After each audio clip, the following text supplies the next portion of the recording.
and it's a fair amount of work, but it's not. We now know what we need to do in every state and what it will cost and how we do it. So it's really about pulling the trigger if we decide we want to do it. When would you have to do that? It's a while. So, and again, it kind of depends on what the exact approach is and who it is and who's, not just who the platform is, but who else is running. Like, there's a few decision points along the way, but it could be as late as like spring of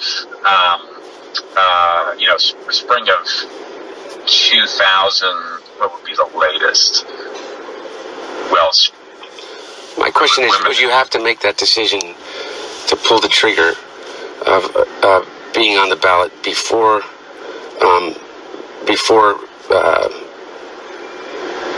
people before the either party nomination? Yeah. Not necessarily. That's part of it. Not necessarily. I mean, you could. You can pull it late. I mean, we could pull the trigger, and this. I mean, we can pull the trigger on getting something in place on these different ballots. And again, it depends by state. Where we wouldn't even have to have necessarily a specific candidate, but we think it all seems of interest, and we know it's of interest to John to at least have a conversation. If your dad was at all intrigued by it, we could figure out a way to facilitate.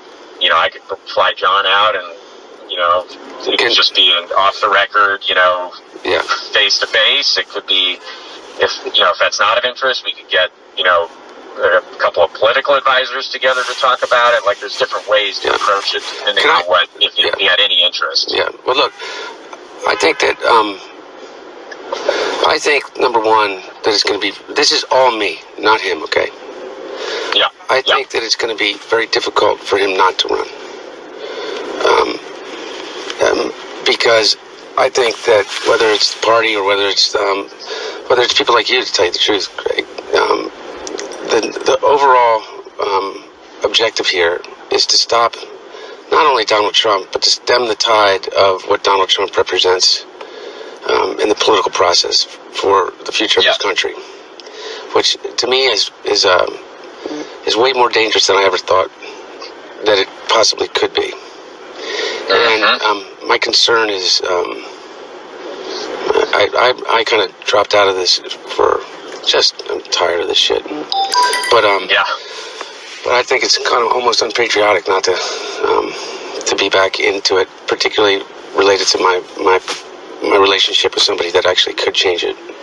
And so I think the danger of he and John having any discussion right now is emboldening the supporters of those, we'll call them, lack of a better phrase, fringe candidates. Because they are no longer fringe candidates in the sense of they can win nominations and they could potentially become president. And so they're legitimate candidates, as Donald Trump has proven. And so I think for him right now to have that discussion is premature, particularly when he hasn't even announced.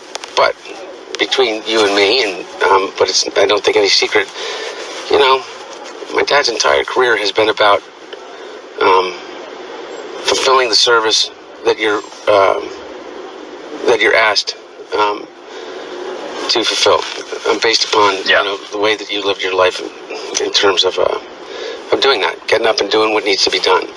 I don't know how he doesn't, except if there's some kind of. But by the way, he has more energy than literally, he's doing like 3 to 5 events a day. Candidates from Florida. He's in Buffalo right now, and whether he's running or not, he'd be doing it. So I can't keep up with him. That's not a joke. But seriously, Greg. It's all. My whole life.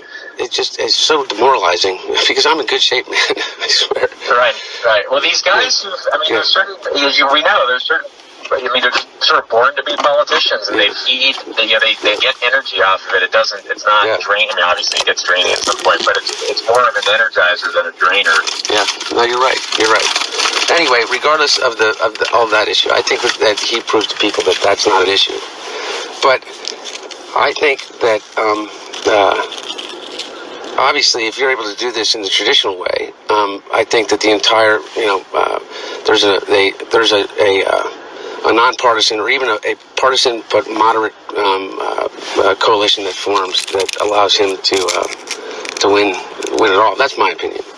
However, who the hell knows? I mean, any of this stuff. And so, yeah. But I think this is me again. Yeah. No matter what, I'd rather him run that way. I would rather, I think for the country, I think that it would be an opportunity to actually start to heal these divisions. Because the space between what you believe, Greg, and what I believe is so thin. Right. And we've allowed everybody else to tell us and tell the people that coalesce behind our camps that it's wide, that it's really wide. And it's not, man. It truly isn't. The vilification of George Bush was, when George Bush was president, was just as disconcerting to me as the vilification of Barack Obama. Right. And so I don't think that ever necessarily changes. But you know what? If you and I, or not you and I, if John and Joe were ever able to kind of repair that, that's a big, big leap forward, potentially. Yeah. And so, anyway, what I want to do is maybe let's you and I have one more discussion after I talk to him. I'm going to be with him tomorrow and through Saturday, okay? Okay. And we have I'm going to New York with him for a couple campaign events he's doing in upstate, and then down to the city for some fundraiser for somebody. And so, let me just you don't know this, but let me talk to him. And I think that there has to be a couple meetings before there's ever a meeting between principals. Yeah. And so, but I really appreciate the call because kind of to me, I've always said to him, whether it was Bloomberg or Kasich or anybody, in order to really heal, you got to start to actually do the things that give people reason to believe. You know what I mean? Yeah. So anyway, I'm with you. Anyway, and then if it ever happened, then it's the bloodbath of internally. Right. But you know what? I'd rather that fight than the fight that's occurring right now, which is just awful, man. Awful. Yeah. I mean, Jesus Christ, you gotta, awful. Yeah. I can't watch the news anymore, man. I mean, I really don't. I don't watch it. Yeah. Somebody told me today, sorry to hear about your dad. And I panicked. I said, what happened? I mean, it was like the bomb thing. I was like, oh my God, thank God, it was only a bomb. Right. All right, brother. Yeah, but Greg, And there's a bunch. By the way, there's a bunch of other people that have approached me about it. From Felix Roten's son. I don't know if you know Nick Roten, who's a really, really impressive guy. Yeah.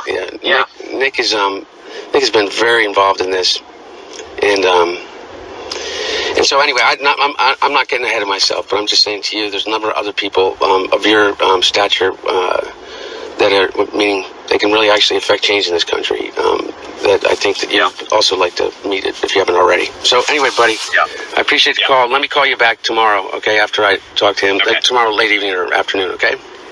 Yep, sounds good. Okay. Thanks, Hunter. Okay. See you, bye-bye. You soon.